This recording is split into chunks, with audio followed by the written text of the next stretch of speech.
Selamat siang Pak, saya Cita. Siang, Citra. Saya Nuki, salam kenal. Ya, salam kenal. Kan kalau di Indonesia tak kenal mah kata sayang Pak. Ya, benar. Apa kabar Pak? Baik, alhamdulillah baik. Gimana, Citra? Alhamdulillah baik. Izin Pak, sangat menarik ya terkait karena Bapak sendiri perusahaan Fintopia dari EasyCash ini sudah banyak dikenal dengan masyarakat. Boleh Pak saya nanya beberapa pertanyaan ke Bapak? Silakan, silakan. Nah, terkait ini Pak, kinerja pinjam meminjam gitu kan, masyarakat kayaknya udah sangat-sangat familiar dan sangat-sangat membutuhkan gitu ya Pak. Kalau dari Bapak sendiri seperti apa Pak? Oke, baik. Beberapa tahun belakangan ini, mungkin sejak tahun 2016 memang dengan hadirnya fintech ini memang ada perubahan yang cukup signifikan di industri pinjam-pinjam ini. Namun kalau saya bisa jelaskan beberapa kategori usaha pinjam-pinjam ini, mungkin yang kategori paling low risk dan low interest atau bahkan tidak ada interest atau tidak ada bunga adalah tentunya minjam dari keluarga atau dari teman. Ya. Dan juga biasanya dengan skema pembayaran yang lebih fleksibel. Setelah itu bisa meminjam tentunya dari bank atau dari koperasi atau dari perusahaan multi finance. Namun dari ketiga ini memang lebih sulit journey-nya karena memang biasanya itu bank membutuhkan agunan atau misalkan membutuhkan kredit history yang baik, dan juga dari calon peminjam ini mereka apply buat pinjamannya sampai disetujuin itu bisa makan waktu yang cukup lama. Iya, betul. Nah ini sejak hadirnya fintech di Indonesia, jadi ada perubahan yang cukup signifikan. Jadi dengan inovasi teknologi yang berbasiskan big data, machine learning dan AI, ini prosesnya bisa dipercepat. Makanya kita ngeliat ada perubahan yang cukup signifikan. Yang juga ada alternatif lain yang tidak saya sarankan sama sekali adalah meminjam dari pinjol ilegal. Pinjol ilegal banyak ya Pak ya? Iya, jadi karena pinjol ilegal ini memang bunganya yang sangat tinggi dan tidak diatur oleh OJK, dan juga cara penagihannya juga mungkin ya lebih keras dan lebih kasar lah. Iya, betul. Itu. Kalau dari gini Pak, kan misalkan tadi Bapak bilang fintech itu meningkat trennya ya Pak. Kalau Bapak melihat sendiri itu seperti apa Pak? Faktor di balik meningkatnya fintech selain memang masyarakat yang membutuhkan? Oke. Sekarang ini di Indonesia ini ada sekitar 100 juta orang yang masuk kategori itu underbanked atau bahkan unbanked. Iya, betul. Jadi pasar yang sangat besar ini yang memang sulit untuk mendapatkan pinjaman dari bank. Nah, disinilah makanya dengan hadirnya fintech sejak beberapa tahun yang lalu, kita bisa meng-capture pasar ini, pasar yang underbanked atau bahkan yang unbanked. Kelebihannya adalah dari perusahaan seperti kami, Pindar, pinjaman daring, memang adalah kemudahan akses dan kecepatan pemrosesan pinjaman. Dari download, install, terus melakukan eKYC, memberikan KTP dan face liveness detection, Verifikasi data. sampai dengan persetujuan atau tidak disetujui pinjamannya itu mungkin dalam hitungan menit. Dan kalau misalkan disetujui, itu pinjaman bisa masuk ke rekening peminjam itu juga dalam hitungan menit. Cepat ya Pak?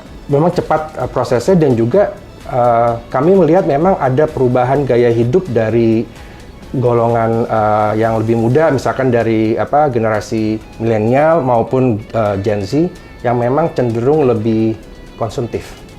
Iya, karena masyarakat ya Pak. Iya. Itu kan dari gaya hidup sendiri yang pada akhirnya membuat fintech sendiri itu berkembang dengan pesat. Ya. Nah, kalau kita ngelihat di negara nih Pak, di Indonesia gitu ya, memang sangat cepat. Tapi ada nggak sih Pak perbandingan dengan negara luar atau negara lain yang memang memiliki produk fintech gitu atau pinjaman daring seperti di Indonesia ini? Oke. Jadi memang Pindar ini atau P2P lending ini memang di berbagai negara di dunia itu memang sedang naik daun ya. Karena memang masyarakat yang underbanked ataupun unbanked itu tidak hanya ada di Indonesia, tapi di banyak negara pun juga sama.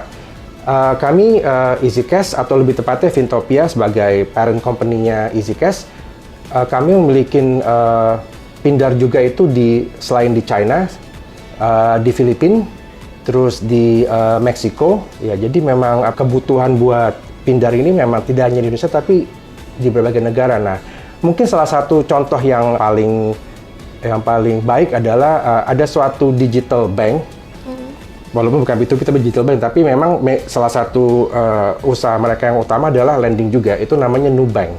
Nubank itu awalnya dari Brazil dan sekarang sudah nyebar ke banyak negara di Latin Amerika. Dan itu mereka pinjamannya juga nilainya itu tergantung dari resiko dan juga tenor pembayarannya. Oh, iya. Dan untuk ini saya sangat apresiasi OJK yang menurut saya telah berhasil untuk mengawasi industri ini dan juga membuat regulasi-regulasi yang memang mendorong dan mendukung industri ini terus berkembang, tapi juga dengan cara yang lebih konservatif kali ya. Ada beberapa negara yang dulu pernah ada industri pindar ini, tapi karena tidak diregulasikan dengan otoritasnya dengan baik, akhirnya malah industrinya malah down, iya. Gitu. Jadi memang sekaligus memang harus regulasinya yang benar-benar mengarahkan Salah gitu satu ya Pak? faktor utamanya memang regulasinya.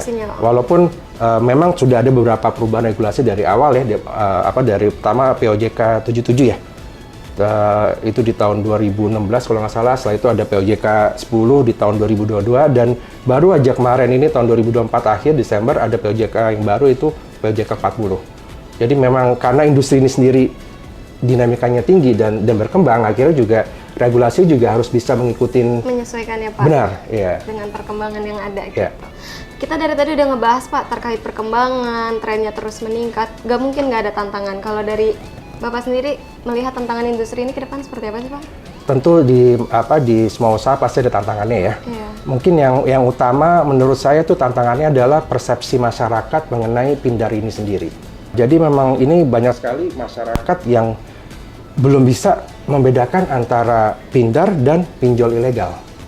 Gitu. Dan ini sebetulnya memang PR yang sangat luar biasa bagi EasyCash maupun platform pindar lainnya, dan juga dengan OJK untuk selalu terus melakukan edukasi financial literacy ke masyarakat. Ini memang tantangan yang besar dan kami akan selalu coba untuk memperbanyak kegiatan financial literacy ini. Ya, tantangan yang kedua adalah menurut saya dengan berkembangnya industri ini adalah risk control atau risk management. Jadi bagaimana caranya kita pada saat kita memberikan pinjaman kepada peminjam itu memang tidak menjadi NPL atau non-performing loans yang hutang yang tidak terbayar.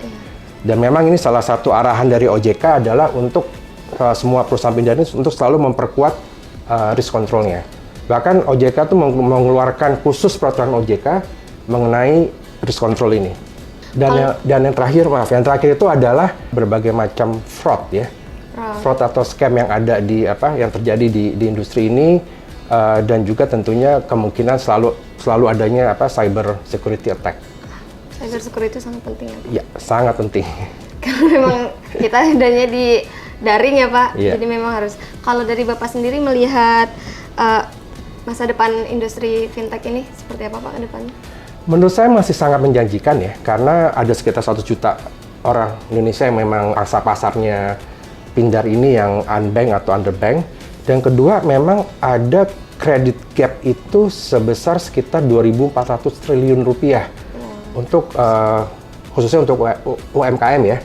Dan dari pindar ini kita baru bisa serve itu mungkin sekitar 5-10%. Jadi gapnya itu masih sangat tinggi.